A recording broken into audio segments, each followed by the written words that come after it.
Good day, children. Sai Ram. Welcome to your English class once again.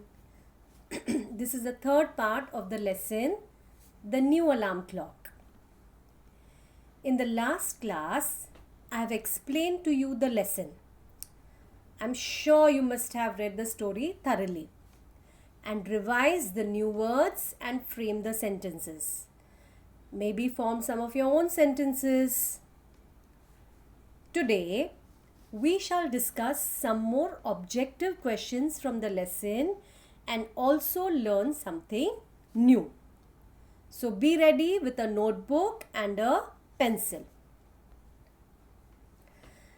So today let's discuss antonyms, past tense, objective questions and homophones. So let's begin with antonyms. What are antonyms, children? A word opposite in meaning to another is called an antonym. In simple words, antonyms are opposites. Let's look at some examples of antonyms, children. First, arrive, and the antonym, that is the opposite word, is depart. Second word, grateful, and the opposite or the antonym of grateful is ungrateful. Third word, briskly, and the antonym is slowly. Fourth word, meekly, and the antonym is boldly. Fifth word, scattered, and the antonym is organized. Now let's find the past tense for some of the verbs from the lesson. First verb, announce, and the past tense for announce is announced.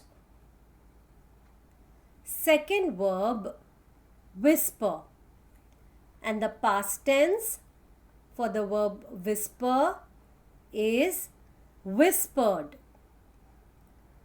Third verb, think, and the past tense for think is thought.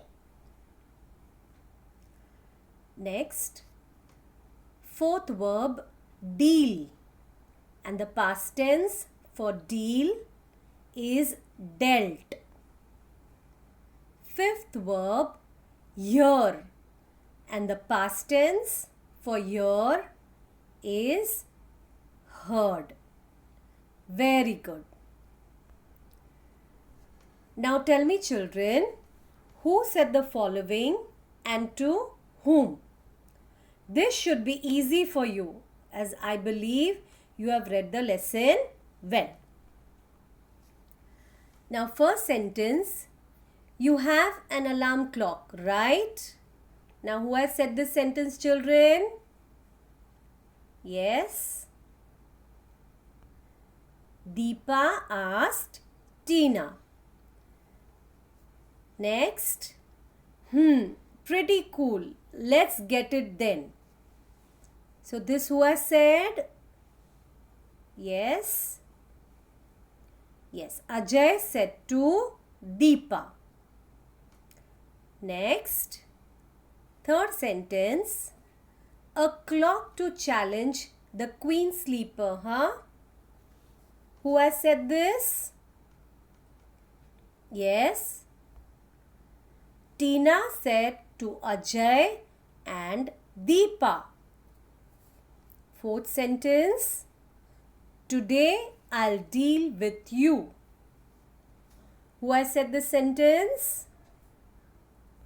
Yes, Miss Sudipta said to Tina. Okay, now let's discuss the answer. Let's discuss and answer some questions with reference to the context. Well, now there are some two lines given over here from the lesson. So this is the context. You have to read the context very carefully because the questions are based on the context. First question, who is the speaker? The first you read the context, children, carefully. Oh, I'm really trying to. Come and see if you can find 3 puzzle pieces. I have the red one. The question, first question is, who is the speaker? Now you have to read the context, the two sentences that have been given. You have to read it carefully and then answer. So who is the speaker, children? Who has spoken this? Yes. Tina is the speaker. Now next question. What is Tina trying to do? Answer is yes. Tina is trying to find the 3 missing puzzle pieces. Next, what are the colors of the 3 missing puzzle pieces? What are the colors, children? Yes. The colors of the missing puzzle pieces are blue, green and yellow. Very good. Okay. Now okay children, let's try and answer some more questions. First question, I suppose you all have read the lesson thoroughly. So I'm sure you all will be able to answer these questions. So let's discuss the questions and answer them together. What excuse did Tina give her teacher for coming late? Yes, what is it, children? Well, Tina told her teacher that she was late to school as she had missed the school bus. Second question, why was Tina's friend Deepa annoyed with her? Annoyed means angry. So why was Tina's friend Deepa annoyed with her? Yes, Deepa was annoyed with Tina as she was late for school yet again. Third question, what was Tina doing instead of her grammar work? Yes, children, what was she doing? Very good. Tina was briskly filling numbers in rows and columns of the Sudoku puzzle instead of doing her grammar work. Very good. Fourth question, what did Deepa suggest as a birthday gift for Tina? Well, you all must be knowing this answer. Yes, Deepa suggested a jigsaw alarm clock as a birthday gift for Tina. Very good. Fifth question, why couldn't the alarm clock be shut off? Yes, children, why couldn't the alarm clock be shut off? Yes, the alarm clock could not be shut off as it did not have a snooze button but had 4 puzzle pieces to stop the alarm ringing. Sixth question, what did Tina have to do after she was late again? Yes, what did she have to do, children? What did she do? Yes, Tina had to write an essay of 1,000 words explaining why she came late to school that day. Seventh question. What did Miss Sudipta say about Tina's essay? Yes. What did she say? Miss Sudipta said that the essay was very creative and she gave an A grade for the essay. Very good, children. Very good. Okay, now finally, children, let's learn something new. Homophones. Okay, now what are homophones, children? Homophones are words which sound the same but they have different spellings and different meanings. So what are homophones? Homophones are words which sound the same, have different spellings and have different meanings. Now let's look at some sentences, children. The man touched the bear with his bare hands. Now here in the sentence, there are two words, B-E-A-R and B-A-R-E, that sound exactly the same. But do they mean the same? No. B-E-A-R, bear, is an animal and B-A-R-E, bear, means uncovered. One more sentence, children. Did you hear the little bird that sang here? Similarly here now, H-E-A-R and H-E-R-E sound similar, but meaning is different. H-E-A-R means to hear with your ears and H-E-R-E indicates the position or location of something. Next, we ate our dinner at 8 o'clock. Here also, children, A-T-E is the past tense of eat and E-I-G-H-T is a number and here it is telling us the time.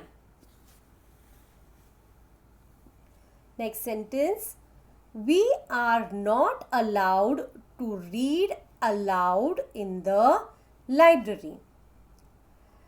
Now allowed, A-L-L-O-W-E-D, allowed means what, children? Allowed means permission.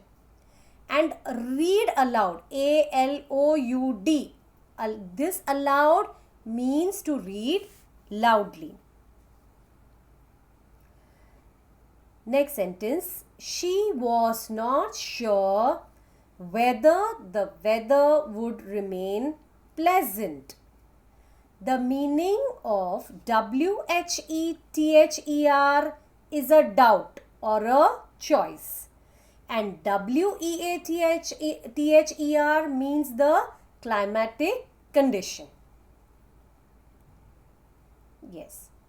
Now in this sentence, the scene in the cartoon reminded them of something they had seen before. S-C-E-N-E means a still or sequence here in the cartoon. And S-E-E-N is the past tense of see, means to see something. Yes, now in this sentence, my son is playing under the sun.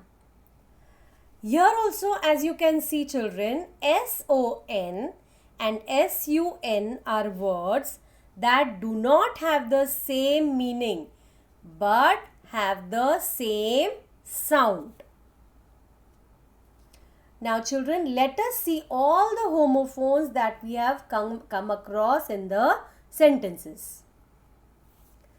Now the homophones that we have come across are B-E-A-R, bear, and B-A-R-E, bear.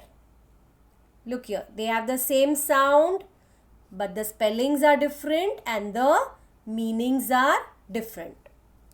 Second, H-E-A-R, here, and H-E-R-E, here. A-T-E, eight, and E-I-G-H-T, eight. Fourth one, A-L-L-O-W-E-D,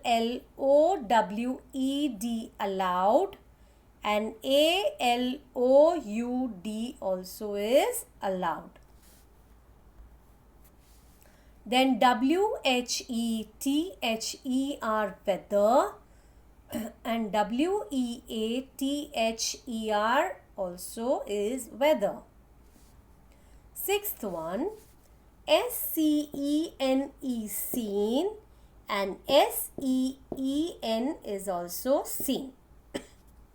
Seventh, S-O-N, sun, and S-U-N, sun.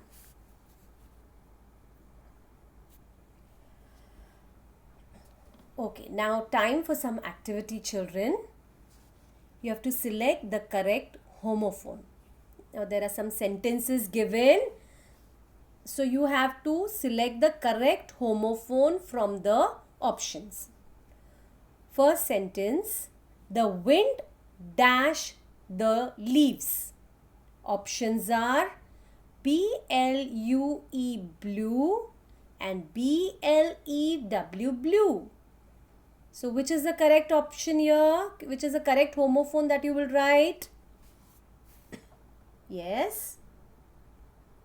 Very good. B-L-E-W, blue. The wind blew the leaves. Second sentence, I will dash my grandparents today. So which homophone you will select? M-E-E-T, meet, or M-E-A-T, meet? Yes. M-E-E-T, meet. I will meet my grandparents today. Third sentence, what did you dash at the store? Which homophone you will select? B-Y or B-U-Y? Very good, children. What did you buy? B-U-Y, buy. What did you buy at the store?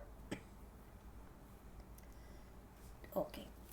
My uncle always has a good dash to tell. So which one will you select? Which homophone? T-A-I-L or T-A-L-E? Yes. T-A-L-E. That is a story. My uncle always has a good tale to tell. Fifth one, we dash the competition. Which one will you select? W-O-N or O-N-E? Very good. W-O-N. We won the competition. Next, grandma's favorite dash is the rose. So which homophone you will select? F-L-O-U-R or F-L-O-W-E-R? Very good. F-L-O-W-E-R. Yes. Seventh, we are going to chop some dash. So which homophone? W-O-O-D or W-O-U-L-D? What do we chop, children? We chop wood. So it is W-O-O-D. Now eighth one. I felt dash after I worked the whole day. Which one? Which homophone? W-E-E-K or W-E-A-K?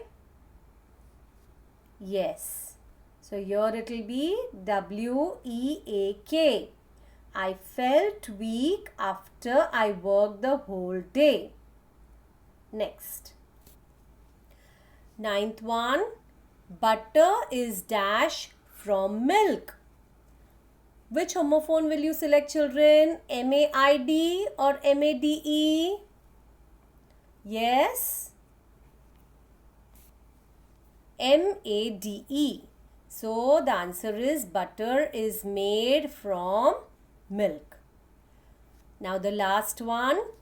Mary spotted a dash in the woods. Which homophone will you select here, children? D-E-E-R or D-E-A-R? Well, what do you spot in the woods? Deer. Deer is an animal. So here you will select D-E-E-R. So the answer is Mary spotted a deer in the woods.